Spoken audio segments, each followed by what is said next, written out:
तो चलिए आज का ये टॉपिक है आपका सॉइल कंजर्वेशन। साइंस का ये टॉपिक है जो आपके एग्जाम में आता ही है। इसमें देखिए सबसे पहले सॉइल कंजर्वेशन हम लोग करते हैं। तो सॉइल कंजर्वेशन से पहले हम बताना चाहते हैं थोड़ा सा सॉइल इरोजन क्या होता है। सॉइल इरोजन का मतलब ये होता है कि टॉप सॉइल जो फाइन होता है, लाइट होता है, उसको हवा या और फिर वाटर के द्वारा बहाकर ले जाया जाता है। तो उसमें जो ह्यूमस फर्टिलिटी होती है ना, उसको वो खत्म कर देता है, जिससे क्या होगा, हमारे क्रॉप्स जो हैं वो खराब हो जाएंगे, क्रॉप्स अच्छे नहीं हो पाएंगे, yielding power of the crops decrease कर जाएगा, घट जाएगा। समझे? तो सॉइल इरोजन का प्रभाव क्या पड़ता है? बहुत बुरा प्रभाव भी पड़ता है इसका। सबसे पहला होता है कि लॉस ऑफ सॉइल फर्टिलिटी, मतलब ह्यूमस बहा के ले जाया गया, टॉप सॉइल उड़ा दिया गया, तो क्या होगा, उसमें ह्यूमस है नहीं तो क्रॉप्स अच्छे होंगे नहीं। दूसरा होता है शॉर्टेज ऑफ फूड। अब सिंपल सी बात है कि क्रॉप्स उगेगा नहीं तो क्या होगा, क्रॉप्स नहीं होगा तो फूड की कमी होगी। इसके अलावा सॉइल इरोजन का इफेक्ट होता है फ्लडिंग। मतलब ये होता है कि सॉइल इरोजन हुआ, टॉप सॉइल पानी के साथ क्या हुआ कि मिट्टी जो है वो पानी के साथ बहते गया और फिर नदी में गया, नदी के नीचे सिल्ट मतलब गाद, कीचड़, कादो जिसको कहते हैं, वो बैठता चला गया। अब बैठते बैठते क्या हुआ, वो सैलो हो गया, मीन्स डेप्थ जो है वो घट गया। तो डेप्थ घट जाएगा तो जो वाटर का फ्लो है वो डैम से बाहर चला जाएगा। इट मीन्स रिवर ओवरफ्लो हो जाएगी, जिससे बाढ़ होगा, जिस वेल्थ और हेल्थ साथ ही साथ यानी पूरे ह्यूमन, एनिमल्स, प्लांट्स सबकी क्षति होगी। तो इसी सबसे बचने के लिए हमको सॉइल कंजर्वेशन की जरूरत पड़ती है। ओके बच्चों, समझ में आ रहा है? Yes sir. ठीक है, तो चलो अब आगे हम देख रहे हैं कि सॉइल कंजर्वेशन होता क्या है। द प्रोसेस ऑफ प्रिवेंटिंग, देखिए हम बताए हैं कि the process of preventing soil erosion from weathering. Weathering में क्या क्या आता है, जैसे सन, यानी कि सन लाइट पड़ा, रेडिएशन, उसका टेम्परेचर बढ़ा तो उससे क्या है और वो मॉइस्चरलेस हो गया, तो जिससे आसानी से विंड उसको उड़ा लेगा, पानी बहा के ले जाएगा। ठीक है, इट्स कॉल्ड सॉइल कंजर्वेशन।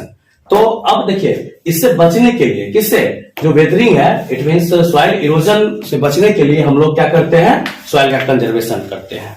अब सॉइल का कंजर्वेशन करते हैं तो इससे क्या होगा, सॉइल कंजर्व होगा तो ह्यूमस रहेगा, फर्टिलिटी बढ़ेगी, फिर क्रॉप्स होगा, तो ये सब फायदे भी हैं। चलिए, तो अब इसमें एक क्वेश्चन आता है कि why do we need conservation of soil, हम लोग क्यों जरूरत पड़ती है।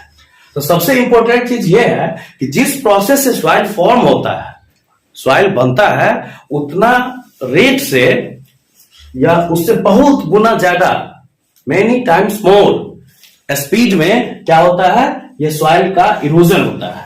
तो सॉइल का इरोजन बहुत तेजी से हुआ और सॉइल का फॉर्मेशन बहुत धीरे धीरे हुआ, क्योंकि 1 इंच सॉइल बनने में लगभग 500,000 ईयर लगता है।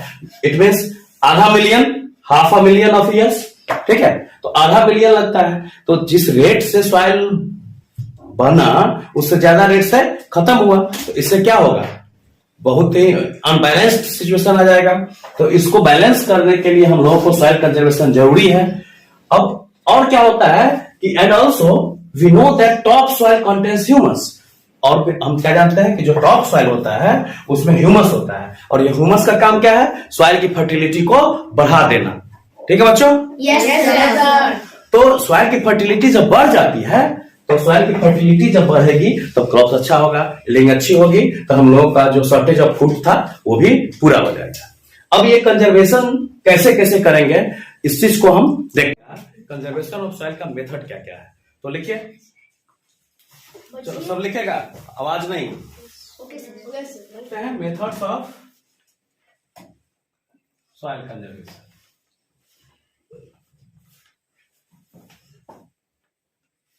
Methods of soil conservation. तो मेथड्स ऑफ सॉइल कंजर्वेशन में फर्स्ट है, पहला है इसमें एफॉरेस्टेशन।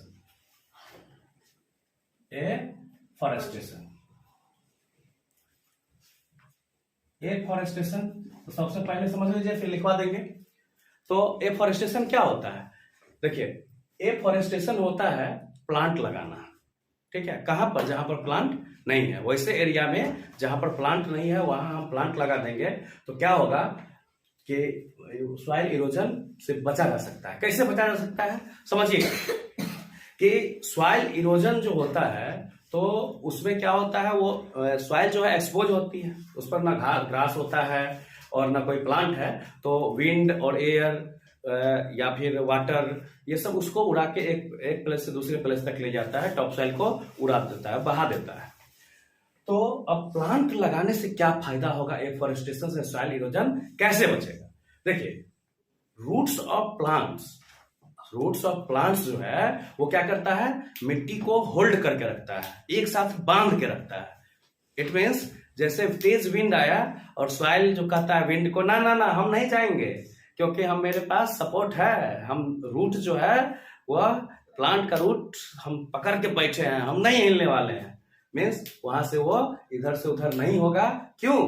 क्योंकि सॉइल को पकड़ के होल्ड करके कौन रखा हुआ है, roots of plants, root of plants. Clear? तो इस तरह से क्या होता है, एफॉरेस्टेशन मीन्स प्लांट लगाने से सॉइल इरोजन से बचा जा सकता है। ठीक है? Yes, sir. चलो, तो यहां पर लिख दीजिए, planting trees in an area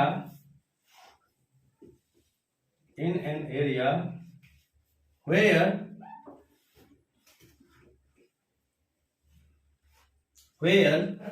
there is no plant. There is No plant. no plant. अब जहां प्लांट है वहां लगा के क्या फायदा, वहां तो ऑलरेडी है। जहां नहीं है वहां लगा देंगे तो क्या होगा, वहां की मिट्टी को या प्लांट का रूट जो है पकड़ कर रखेगा, उसको हिलने नहीं देगा, इधर उधर जाने नहीं देगा। क्यों? इससे होगा क्या कि जो वाटर का फोर्स या विंड का फोर्स जो सॉइल पर लगता है उस फोर्स को यह रिड्यूस कर देगा। यहां एक पॉइंट और दीजिए, it reduces the force of wind and water. Clear है बच्चों? Yes, sir. Yes. तो बच्चों यहां तक हो गया। चलिए अब दूसरा, इसमें देखिए टेरेस फार्मिंग।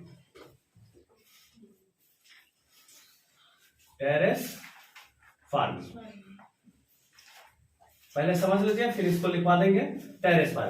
टेरेस फार्मिंग क्या होता है, हिली एरियाज में जहां पर स्लोप्स होता है, जहां के लैंड स्लोपी होते हैं, मतलब जैसे पानी पड़ेगा ऊपर तो नीचे सर से नीचे आ जाएगा, वहां रुकने का जगह नहीं है, तो वहां पर क्या किया जाता है, उसको कट करके स्टेप्स, वाइड स्टेप मतलब सीढ़ी बनाया जाता है, सीढ़ी की तरह सीढ़ी नुमा वहां पर लैंड बनाया जाता है। जिससे क्या होगा कि वाटर ऊपर से जैसे आया तो वाटर आया तो वो क्या हुआ, यहां पर स्टेप बन गया, फिर यहां पर स्टेप बन गया, तो वह धीरे धीरे एक 1 बाय 1 स्टेप करके वो उतरेगा नीचे। तो इससे क्या होगा, जो फ्लो का रेट जो है वो कम हो जाएगा। इट मीन सॉइल पर जो फोर्स लगेगा वो रिड्यूस हो जाएगा, और जैसे ही सॉइल पर फोर्स रिड्यूस हुआ लगना तो क्या हो जाएगा, मिट्टी का कटाव, इट मीन सॉइल इरोजन कम हो जाएगा। ठीक है, लिख लीजिए टेरेस फार्मिंग में, in hilly areas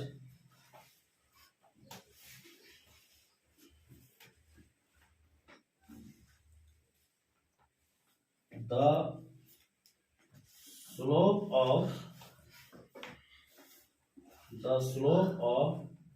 land, वहां पर हिल्स होता है ना, तो हिल्स लिख लीजिए, द स्लोप ऑफ लैंड्स या hills are cut into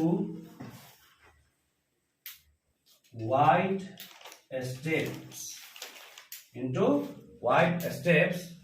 to reduce the force of water that flow. ठीक है, क्लियर है?